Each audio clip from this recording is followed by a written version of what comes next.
Assalamualaikum warahmatullahi wabarakatuh.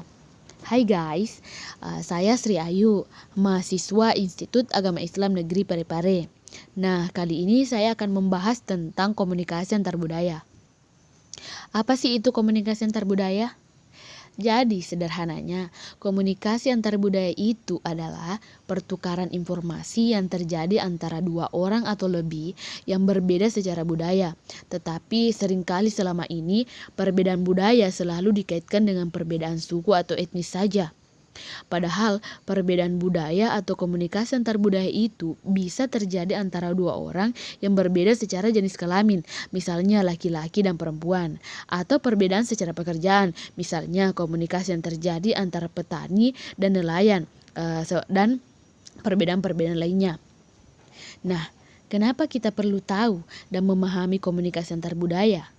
Karena dalam kehidupan sehari-hari kita tidak bisa terlepas dari yang namanya perbedaan suku, agama, ras, dan lain sebagainya.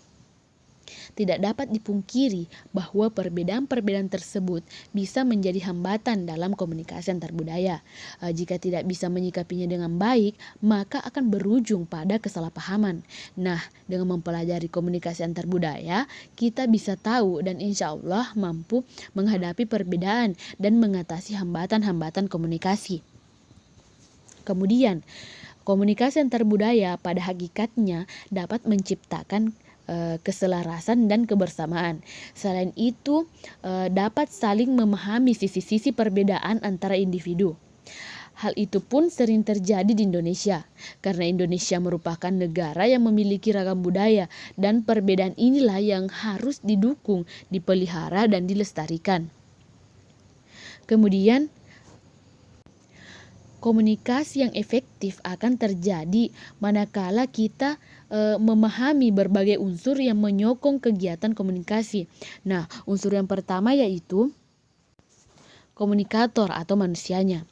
Dalam proses komunikasi, manusia tentunya melibatkan beberapa orang yang masing-masing memiliki dua peran, yaitu sebagai sumber pesan dan sebagai penerima pesan. Kemudian unsur kedua yaitu pesannya. Pesan dalam komunikasi antar budaya dapat berupa pesan verbal dan pesan nonverbal sebagai bentuk dari gagasan atau ide, pemikiran ataupun perasaan. Kemudian unsur ketiga yaitu media, saluran atau channel, yang merupakan saluran atau media yang menjadi alur pesan dari sumber pesan kepada penerima pesan. Kemudian unsur yang keempat yaitu umpan balik atau feedback, yang merupakan tanggapan yang diberikan oleh penerima pesan yang berupa tanggapan verbal ataupun nonverbal. Dan unsur yang kelima adalah kode, yang merupakan sebuah susunan sistematis dari simbol-simbol yang digunakan untuk makna di dalam pikiran orang atau orang lain. Nah, selanjutnya tujuan dari komunikasi antar budaya yaitu mengurangi tingkat ketidakpastian. Seperti halnya ketika ada dua individu yang sedang berkomunikasi, namun kedua individu tersebut menggunakan bahasa yang berbeda karena kebudayaan yang berbeda, sehingga komunikasi antar budaya inilah yang akan berperang sebagai alat untuk mengurangi tingkat ketidakpastian logika maupun definisi dari topik yang sedang dibicarakan. Kemudian yang harus diketahui juga bahwa peran bahasa saat ini merupakan alat yang sangat berperan penting dalam komunikasi antar budaya.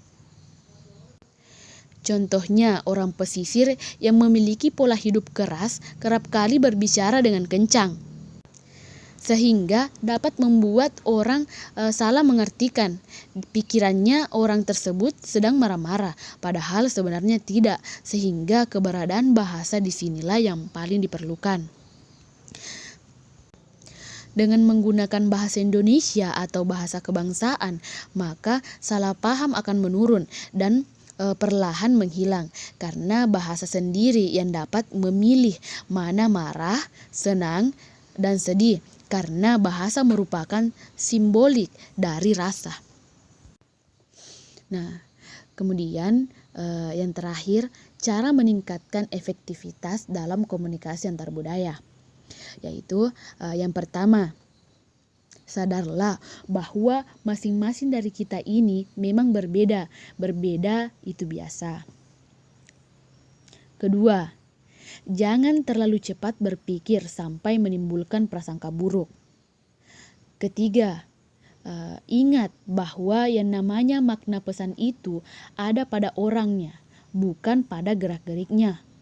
Dan keempat, hindari culture dengan mempelajari kultur atau budaya dari lawan bicara kita. Nah, oke guys, cukup sekian dulu pembahasan ini terkait komunikasi antar budaya. Semoga video ini bisa menambah wawasan kita tentang komunikasi antar budaya secara luas dan bisa bermanfaat untuk kehidupan kita sehari-hari. Cukup sekian. Wassalamualaikum warahmatullahi wabarakatuh.